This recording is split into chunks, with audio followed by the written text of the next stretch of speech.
السلام علیکم ورحمۃ اللہ وبرکاتہ۔ الحمدللہ رب العالمین، الصلاۃ والسلام علی رسولہ الکریم، اما بعد، اعوذ باللہ من الشیطان الرجیم، بسم اللہ الرحمن الرحیم۔ رب اشرح لی صدری ویسر لی امری واحلل عقدۃ من لسانی یفقہوا قولی۔ صدق اللہ العظیم۔ انشاءاللہ تعالی آج درس قرآن کے سلسلے میں ہم سورہ فاطر کی 13 تا 23 یعنی 13 سے 23 تک کی تلاوت کریں گے۔ ان آیتوں میں ہمارے لیے کیا احکام الہی ہے اور کیا درس ہے، انشاءاللہ تعالی ایک ایک آیت اور ایک ایک جملے کو سمجھنے کی کوشش کریں گے۔ اعوذ باللہ من الشیطان الرجیم، بسم اللہ الرحمن الرحیم۔ ارشاد باری تعالیٰ ہے، یولج اللیل فی النہار ویولج النہار فی اللیل۔ یولج اللیل فی النہار، وہ دن کو رات میں داخل کرتا ہے، ویولج النہار فی اللیل، اور رات کو دن میں داخل کرتا ہے۔ یعنی اللہ تعالیٰ کا وہ سسٹم جو دنیا میں شب و روز کے لیے انسانوں کے لیے جو ٹائم ٹیبل لگا رکھا ہے، وہ یہ ہے کہ ایک وقت آتا ہے، دن نمودار ہو جاتا ہے تاکہ انسان ذریعے معاش وغیرہ کے لیے نکل پڑے، اور پھر اسے چھپا کر رات نکال دیتا ہے۔ یعنی دن اور رات کا ایک نظام، ایک سسٹم قائم رکھا ہے۔ یہ سسٹم اللہ تعالیٰ نے انسانوں کے لیے ایک ٹائم ٹیبل بنا رکھا ہے کہ 24 گھنٹے میں کچھ حصہ رات کا ہوتا ہے اور کچھ حصہ دن کا ہوتا ہے۔ یہ ہمارے لیے ہے، یہ دنیا کا سسٹم ہے، یہ آخرت میں نہیں ہے، آسمانوں میں نہیں ہے، بلکہ زمین والوں کے لیے اللہ تعالیٰ نے یہ سسٹم رکھا ہے۔ وہ سسٹم کیا ہے؟ یولج اللیل فی النہار ویولج النہار فی اللیل، وہ دن کو رات میں داخل کر دیتا ہے۔ یعنی دن ختم ہو جاتا ہے، ایک اندھیرا چھا جاتا ہے اور رات آ جاتی ہے، اور اسی طرح پھر رات کو دن میں داخل کرتا ہے، رات ختم ہو جاتی ہے، پھر صبح نمودار ہو جاتی ہے۔ یہ سسٹم جو ہے اللہ کا لگایا ہوا ہے، کسی اتفاق سے نہیں چل رہا ہے، اللہ تعالیٰ بنایا ہے۔ جیسا کہ سورہ یاسین میں ہے، وَالشَّمْسُ تَجْرِی لِمُسْتَقَرٍّ لَہَا، یہ اپنے اپنے وقت میں یہ گردش کر رہے ہیں۔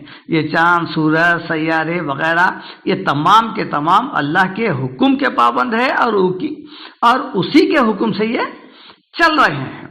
وَسَخَّرَ الشَّمْسَ وَالْقَمَرَ، اس نے سورج اور چاند کو مسخر کر رکھا ہے۔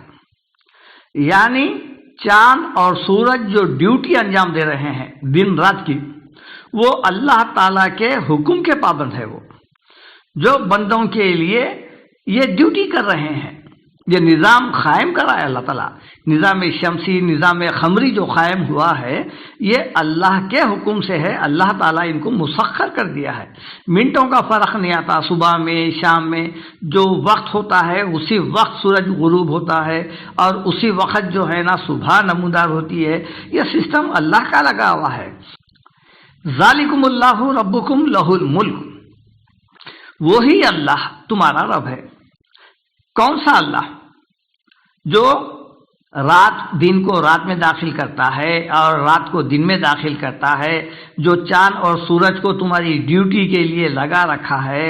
یہ سب ایک ایک وقت پر جو ہے، کل یجری لاجل مسمى، سب اپنے اپنے وقت پر، مقررہ وقت پر یہ کام کر رہے ہیں۔ جیسا کہ اللہ تعالیٰ نے فرمایا، کل فی فلک یسبحون، سورہ یاسین میں، ہر کوئی اپنی اپنی ڈیوٹی انجام دے رہا ہے۔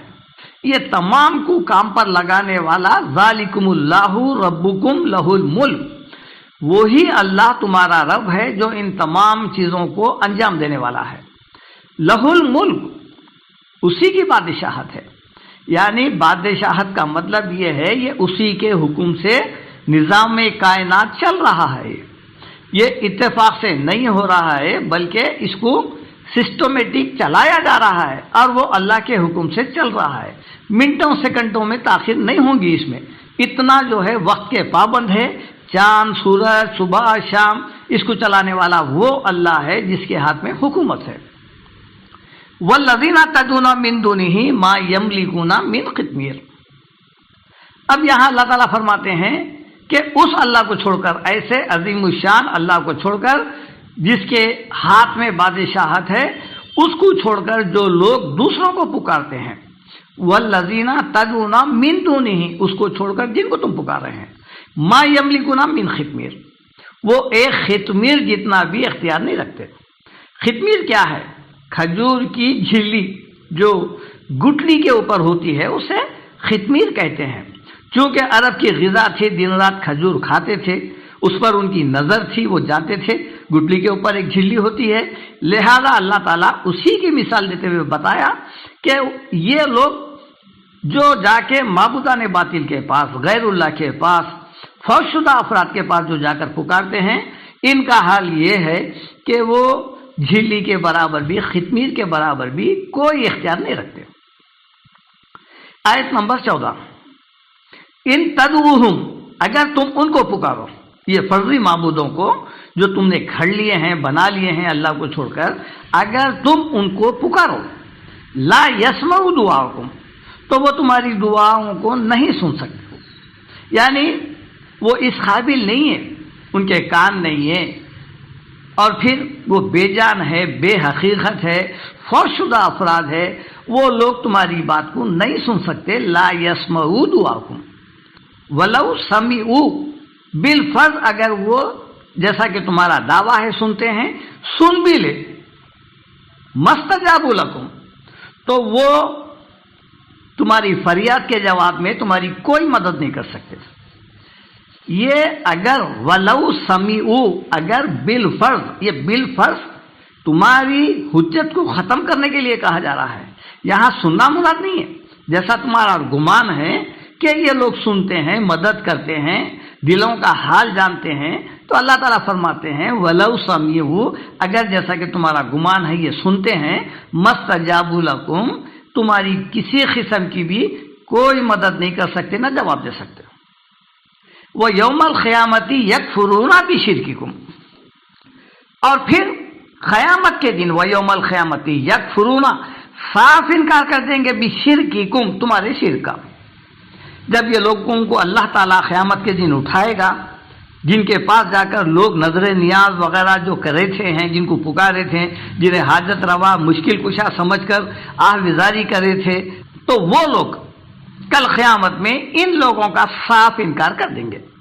کس چیز کا انکار کریں گے؟ وَيَوْمَ الْقِيَامَةِ يَكْفُرُونَ بِشِرْكِكُمْ، وہ لوگ تمہارے شرکیہ اعمال کا انکار کر دیں گے، شرکیہ اقوال کا انکار کر دیں گے۔ وَلَا يُنَبِّئُكَ مِثْلُ خَبِيرٍ، بات دراصل یہ ہے کہ اے نبی صلی اللہ علیہ وسلم، اس باخبر اللہ تعالیٰ کے علاوہ کوئی اس حقیقت کو نہیں بتلا سکتا۔ یہ اللہ تعالیٰ ہی ہے جو آپ کو اس بات کی خبر دے رہا ہے کہ یہ وہ لوگ ہیں جو کھجور کی گٹلی کے اوپر کے چھلکے کے برابر بھی، جھلی کے برابر بھی اختیار نہیں رکھ سکتے، یہ اللہ تعالیٰ خبر دے رہا ہے۔ آیت نمبر 15، یا ایھا الناس انتم الفقراء الی اللہ، چونکہ یہاں پر اس کے اوپر کی آیت میں بتا دیا گیا تھا کہ لوگ کھجور کی گٹلی کے جھلی کے برابر بھی اختیار نہیں رکھتے، اب نیچے کی آیت میں یہ بتایا جا رہا ہے کہ اے انسانوں، یا ایھا الناس، تمام لوگ مراد ہے اسے، انتم الفقراء الی اللہ، تم سب کے ساتھ اللہ کے فقیر ہیں، تم کسی فوت شدہ لوگوں کے فقیر نہیں، بلکہ تم فقیر ہے اللہ کے، نوٹڈ ہے، دیکھیے اب رجسٹرڈ ہے، ہر وہ انسان اللہ کا فقیر ہے۔ مطلب کیا ہوا؟ اگر اللہ کے فقیر ہے تو پھر ہم اللہ سے مدد مانگنا چاہیے، اللہ کے در پہ ہاتھ پھیلانا چاہیے، اسی سے آہوازاری کرنا چاہیے، مانگنا چاہیے، اسی کی طرف متوجہ ہونا چاہیے۔ کیوں؟ واللہ هو الغنی الحمید، وہ اس لیے کہ اللہ ہی بے نیاز، بے محتاج، خوبیوں والا، حمد و ثنا والا ہے، یعنی غنی ہے، دینے والا ہے، وہی عطا کرنے والا ہے، دوسرے سب کے سب فقیر ہے۔ جب یہ کہا گیا کہ یا ایھا الناس انتم الفقراء الی اللہ، اے لوگو تم سب کے سب اللہ کے فقیر ہو، تو مطلب کیا ہوا؟ کوئی بھی جو ہے غنی نہیں ہے، غنی صرف اللہ ہے۔ واللہ هو الغنی الحمید، وہ قابل حمد و ثنا ہے، وہ غنی ہے، عطا کرنے والا ہے، وہ دینے والا ہے۔ تم سب کے سب اللہ کے فقیر ہے۔ جب ہم اللہ کے فقیر ہیں تو پھر ہم کو چاہیے کہ ہم چھوٹی بڑی ہر وہ مصیبت، ہر وہ ضرورت اللہ ہی سے مانگے۔ آیت نمبر 16، ان یشاء یذہبکم ویأتی بخلق جدید، یعنی وہ اللہ اگر چاہے تو تمہیں ختم کر دے۔ ان یشاء یذہبکم، میڑ دے، تمہارا نام وہ نشان مٹا دے۔ ویأتی بخلق جدید، اور پھر تمہاری جگہ ایک نئی مخلوق لا کھڑی کر دے۔ اگر اللہ تعالیٰ تمہارے سرکشی کی سبب اور تمہارے نافرمانیوں کے سبب اگر عذاب دینا چاہا ہے تو تم کو مٹا سکتا ہے، وہ آنن فانن تمہیں صفے ہستی سے مٹا سکتا ہے، اور ایک ایسی نئی مخلوق کو لا سکتا ہے جو تمہاری طرح نہیں رہے گی، جیسا کہ سورہ محمد میں ہے وَإِن تَتَوَلَّوْا يَسْتَبْدِلْ قَوْمًا غَيْرَكُمْ ثُمَّ لَا يَكُونُوا أَمْثَالُكُمْ، اگر وہ تمہاری سرکشی پر پکڑ کر تم کو ہلاک کر دینا چاہے تو تمہیں مٹ دے سکتا ہے، تمہیں صفے ہستی سے مٹا سکتا ہے، اور ایک نئی قوم کو لا سکتا ہے جو تمہاری طرح نافرمان نہیں ہوگی۔ آیت نمبر 17، وما ذالک علی اللہ بعزیز، اور ایسا کرنا اللہ کے لیے کوئی بھی مشکل نہیں ہے۔ کیسا کرنا؟ یعنی تمام انسانوں کو نافرمانی کے سبب صفے ہستی سے مٹا کر ایک نئی مخلوق لانا، نئی مخلوق پیدا کرنا، یہ اللہ تعالیٰ کے لیے کوئی مشکل نہیں ہے۔ آیت نمبر 18، وَلَا تَزِرُ وَازِرَةٌ وِزْرَ أُخْرَىٰ، کوئی بوجھ اٹھانے والا کسی دوسرے کا بوجھ نہ اٹھائے گا۔ یہ قیامت کے دن کی بات ہے، اس کے متعلق ہے۔ یعنی قیامت کے دن جو لوگ یہ سمجھ بیٹھے ہیں کہ کوئی صورتحال نکل جائے گی، کوئی آئے گا ان کے گناہوں کا بوجھ اٹھا لے گا ریکمنڈ سے، سفارش سے، اور پھر حسب نسب سے، تو یہاں پر یہ بتایا جا رہا ہے کہ وہ دن ایسا رہے گا کہ وہاں پر کوئی بھی کسی دوسرے کا بوجھ نہیں اٹھائے گا، چاہے وہ نبی ہو، رسول ہو، ولی ہو، فرشتہ ہو، یا پھر شہید ہو، یا سلف صالح ہو۔ یہ کوئی بھی ان میں سے کسی دوسرے کا بوجھ، گناہوں کا بوجھ نہیں اٹھائے گا۔